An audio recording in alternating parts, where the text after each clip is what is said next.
네, 뉴욕 월스트리트는 지금 어디에 관심이 쏠려 있을까요? 월간 시각을 통해서 투자 아이디어 얻어보도록 하겠습니다. 첫 번째 주제부터 확인해 보시죠. 자, 오늘은 전체적으로 큰 그림 두 가지를 좀 확인해 보겠습니다. 연준의 어제 결정에 있어서 시장에서는 어떤 평가들이 나오고 있는지 하나와 그리고 최근에 유럽 쪽에서의 브렉시트와 관련된 흐름을 크게 두 가지로 나눠서 살펴볼 텐데요. 먼저 어제 연준의 결정에 대해서 그리고 비둘기파적인 움직임으로 급선회한 것에 대해서 시장에서 여러 가지 이야기들이 좀 나오고 있습니다. 이것을 하나씩 체크를 해보겠습니다. 자, 신채권왕으로 불리는 사람이죠. 제프리 건들락의 더블라인 캐피털 최고 경영자가 연준의 어제 결정에 대해서 여러 가지 이야기를 내놨습니다. 연준이 올해 두 차례 금리 인상을 0.5회로 낮출 것이라고 생각을 했는데 이거보다 예상보다 더욱 전망을 낮춰서 건들락도 굉장히 놀랐다라고 이야기를 했는데요. 2020년에도 한 차례 금리 인상을 예측한 것을 보면 마치 연준이 굉장히 절박한 것 같다라고까지 평가를 했습니다. 하지만 연준은 우리는 이를 이겨낼 수 있다라는 기존 입장에서 조금 선회한 다른 입장을 나타냈는데 이제는 상황이 곧 답할 것이다라는 입장으로 바꾼 것뿐 여전히 시장을 안심시켜주지 못하고 있다고 하면서 연준에 대한 조금 비판적인 모습도 보여줬습니다. 자, 이러면서 현재 시장이 그러면 앞으로 어떻게 될 것인지 지금이 강세장인지 약세장인지에 대한 질문도 답을 했는데 여전히 연준이 어제 같은 결정을 했지만 S&P 500 지수 그리고 S&P 500 시장은 약세장에 있다라고까지 평가를 했습니다. 자, 이러면서 연준에 대해서 조금 더 비판을 가하는 모습이었는데 자, 연준이 왜 적어도 한 가지 이유라도 사실에 기반을 둔 이유를 대지 못하느냐, 그러니까 구체적이고 명확한 이유를 대지 못하고 두루뭉술한 이야기들만 하고 있다라고 하면서 역시 비판을 했고요. 트럼프 대통령이 뭐 이것을 요구했다거나 아니면 유럽이나 중국 상황에 대해서 우려한다거나 아니면 국채금리 커브, 뭐 소매 판매, GDP 이런 구체적인 이유들을 들어서 명확하게 설명을 해줘야 하는데 그런 것들을 명확하게 설명해주지 못하는 현재의 연준의 태도 때문에 시장은 여전히 불안할 수밖에 없고 긴장감을 가질 수밖에 없다라고 연준 쪽을 좀 비판하는 건들락의 이야기를 함께 확인을 해보셨습니다.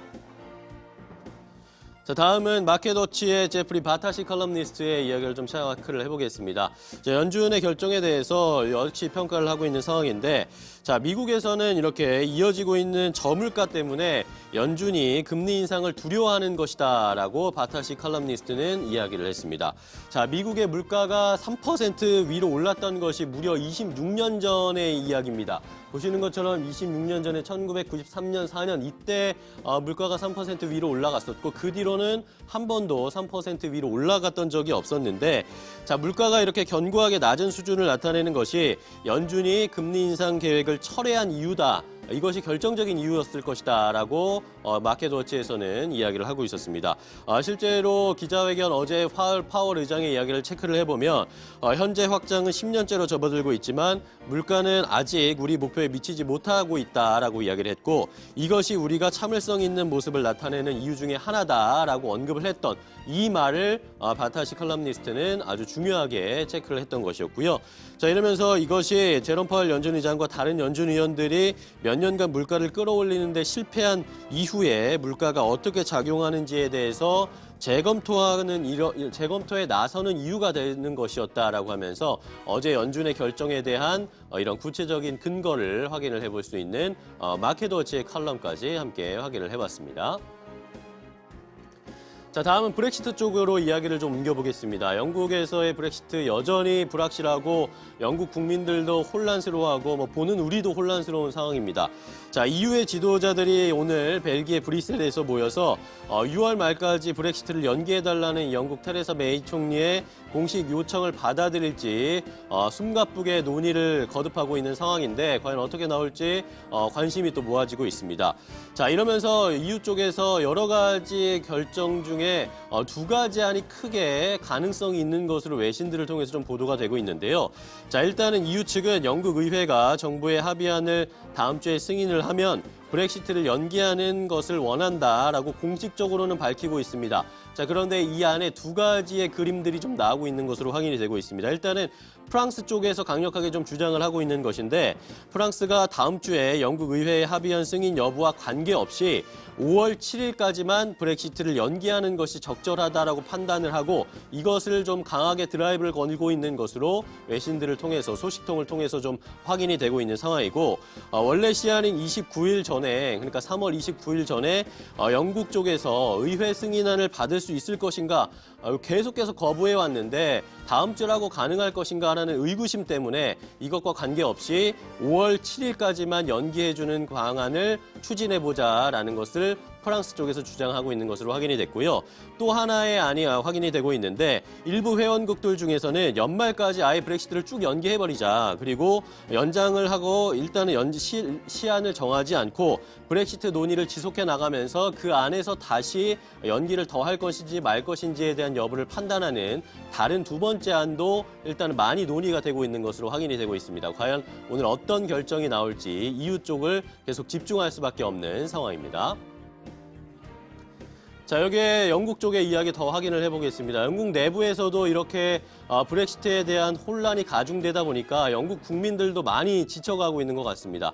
저희도 이렇게 뉴스를 전해드리고 뉴스만 봐도 저희도 헷갈리고 지치고 있는 상황인데 영국 국민들이라고 오죽하겠습니까?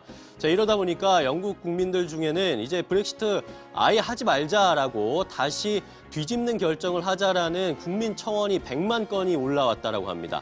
자, 이러면서 EU의 탈퇴 시한이 이달 말로 다가왔지만 영국 정 내부에서도 다시 혼란스러운 상황이 더 커지고 있는 상황이다라는 것을 확인해 볼 수가 있는데요.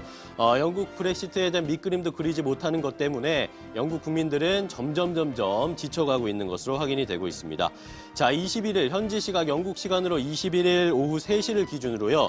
영국 국민들이 브렉시트 취소 청원을 했는데 이것이 보시는 것처럼 100만 건을 넘어섰습니다.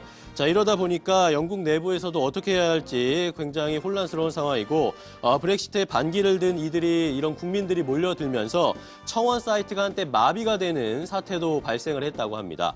자, 정부와 의회 청원 사이트 이외에 유명 인사들, 영국의 유명 인사들도 역시 브렉시트 하지 말자, 브렉시트 철회하자라고 하는 의견들도 많이 나오고 있는데요. 자, 배우 휴 그랜트라든지 그리고 코미디언 데이비드 미첼, 과학자 데이비드 브라이언 콕스 같은 각계 영국의 유명 인사들도 브렉시트 꼭 해야 하는 것인가 이렇게 혼란스러운데 굳이 해야 할 이유가 없다라고 하면서 브렉시트 이제 반대 운동도 나타날 기미가 보이고 있다는 영국의 흐름까지 함께 체크를 해봤습니다. 월가 시각 함께 확인해봤습니다.